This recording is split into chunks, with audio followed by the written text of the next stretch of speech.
paint jobs. How you doing, okay? Yeah, I love those. I love those paint jobs.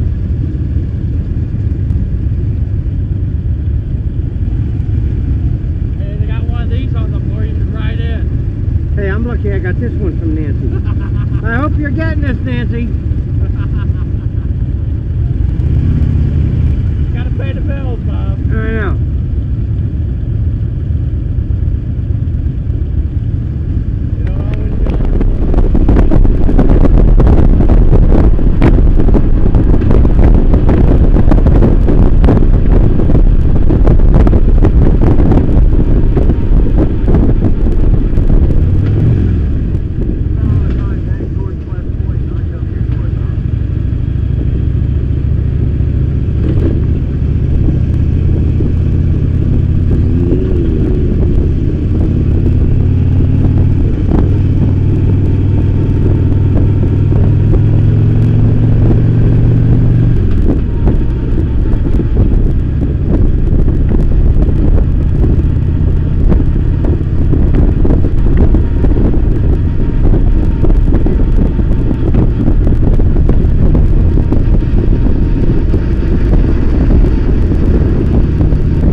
There's another spot, if you take that highway, you can see that cut in the rock, 293, that goes up to Cornwall and ultimately up to Newburgh. There's a really nice little spot to stop and take some pictures, but I still think it'd be hard to beat this view right here.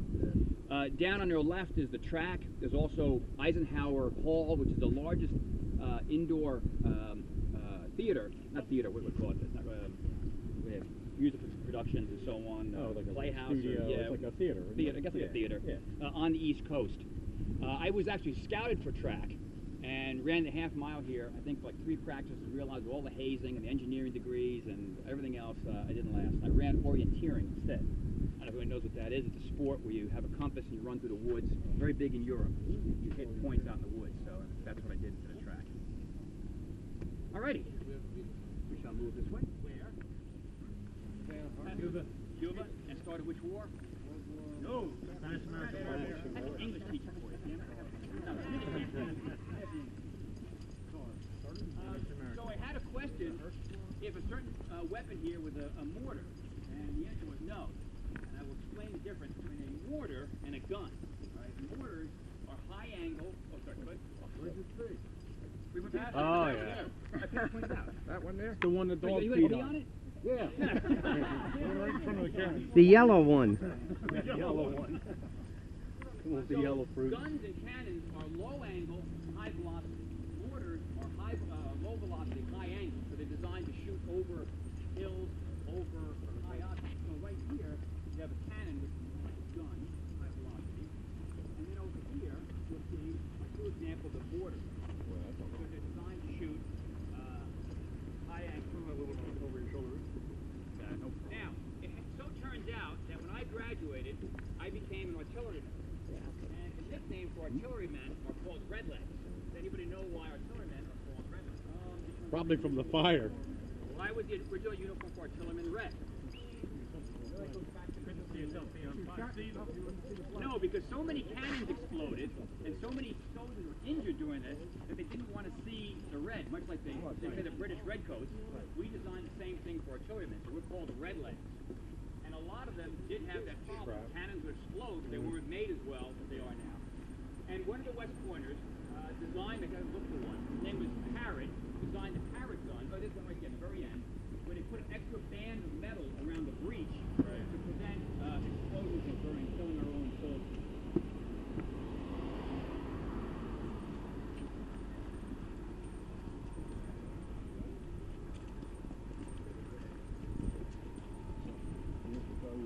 So also when I graduated, 1989, think about that time, older. At that point, we had almost 500,000 troops stationed in Germany getting ready to fight the Third World War with the Soviets. And the way we were going to fight that was heavy armor. We had tanks, we had artillery, we were nuclear capable. My little artillery battery was nuclear capable in the late 80s, you can imagine. What happened in 1989? The Berlin Wall came down. Right. So we won, in essence, the Cold War, and then there was no need for this heavy artillery, heavy armor. But then along comes Iraq and Afghanistan, and the generals for those wars fought the Cold War, and our thinking originally, was fighting those guys, was just like a Cold War. Big mistake how we started out. And we realized that it would be low-tech type fighting that would get us through in Iraq and Afghanistan. This is a monument to the Second World War. It is the largest turned piece of marble in the United States. And Lady Liberty there is famous amongst the Corps cadets because she sits on the largest pole in the world. Monolith. Right. For Lady Liberty, the joke. And you get it, all officers and soldiers killed during the Civil War. Right. On the now, remember, I say that, Civil War, but on which side? Both sides. North. It's on the north Oh, side. north. Yeah, on the So north. there's some good Confederate generals who graduated. Robert E. Lee came What was it now? Same two famous generals who fought this.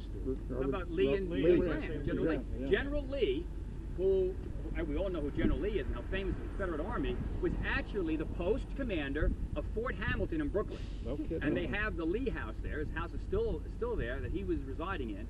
But so when I hear these Southern boys tell me about good old General Lee, I'm going, forget about it. Where'd he He come came from? from Yeah. Brooklyn. Yeah. Right.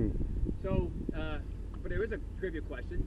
General Lee and General Grant actually fought side by side at one point. Oh. Anybody know the battle? 1812. No? Nope. That would be too early. Mexican-American, the Battle of Veracruz. Okay. And what's interesting when you hear about our president talk about peace dividends, you look at our nation's history, our great nation's history, there wasn't too much time where we weren't involved in a scuffle somewhere. Right. So that's what frustrates me when I hear about reducing our forces, Yeah. cutting troops,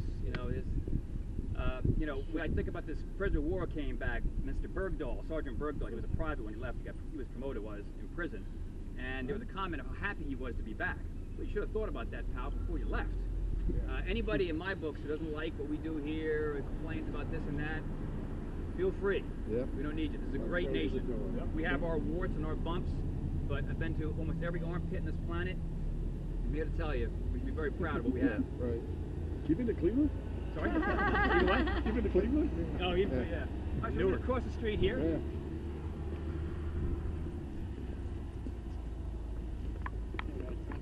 Transported a car for a guy, 82 years Now, General Sedgwick, he's very famous, and I can't remember exactly why historically, but I will tell you what's much more important about him.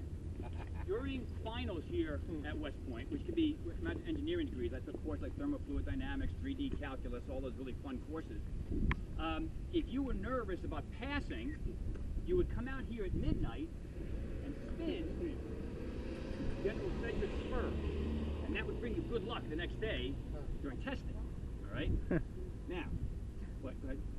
You come out at night and spend the... I am here to tell you it works. It is good luck. Yes. I have a question. Now wait, but the problem is you have to be here exactly at midnight to spin the spurs. What time is lights out or taps for cadets? 11 o'clock. Right. So by coming out here and doing that, you have great risk of disciplinary action. And what they do here at West Point is the most perfect form of punishment. It's called walking the area. You get in full dress uniform, and you can see them when you get closer. You look through the little portholes there. There are big tarmac areas in the back. And you wear your full dress uniform with your weapon, and you walk back and forth for hours at end. Hours. So like you might get a slug. It's called a slug, disciplinary action. 8 and 4. 8 demerits, 4 hours in the area. Now while you're on the area, all your privileges are suspended. And what was even better, when you got out there, you were inspected. So if your uniform wasn't 100% correct, you got more demerits to get you back onto the area later on. I'm here to tell you I had 33 hours on the area. Not too bad. But you risked that. So General Sedgwick here has probably helped me get through the academy and spin those spurs. I did not get caught that night either. Did the spurs actually spin? Yeah, he did. Yeah. Go ahead, you try it. Spin the spurs. Spin the spurs. Yeah, Katie. Katie. Right. On the bag.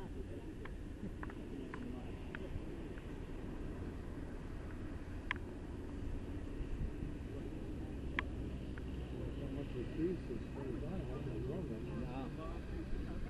is impossible not to get everybody going. I mean, sooner or later you're going to do something, whether advertently or inadvertently. You did something.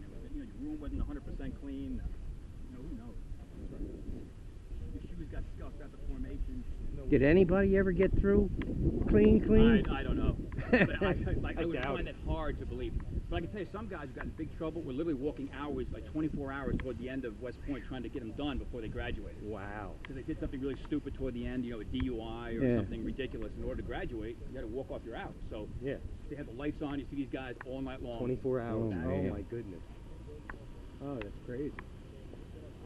Well, I guess there has to be discipline The Army, to learn. That's what it is. is. If you think about it, if you're mom and dad who send your young kid to be a troop, you want to make sure that their leadership, And they're going to have a better chance of surviving. It's a pretty house. Uh-oh. I thought I'd get too many birthdays. So here is the plane. The plane is where all parades occur. So if you come here for a football game, or you're going to come to a football game, I highly recommend you get here for the 9 o'clock parade. Now they don't do as many parades as they used to when I was here, because of course when I was here it was much harder. Right? You all know that. And we would have the entire Corps of Cadets come out at one time, all 4,000, and what they call pass and review. That's when you parade in front of all of the guests here. And it's really something to see if you come here. Yeah, as I said, there are 4,000 cadets here, about 1,000 for each class. So freshman, sophomore, junior, and senior. So like a regular university. And the names of they have specific names for these different classes. Like I told you, the freshmen are the plebes or the beans. The second year are called yucks because they're yucking it up because they're no longer freshmen. The third year are called cows because they were the cows coming home.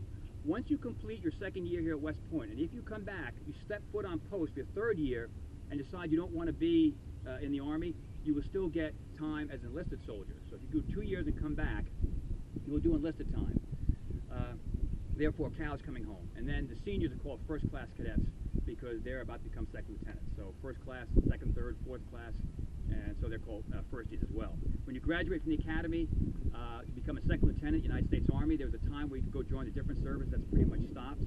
And again, the many different branches we have in the Army: infantry, artillery, engineers, quartermaster corps, goes on and on. I was artillery, but you'll graduate from it as a second lieutenant.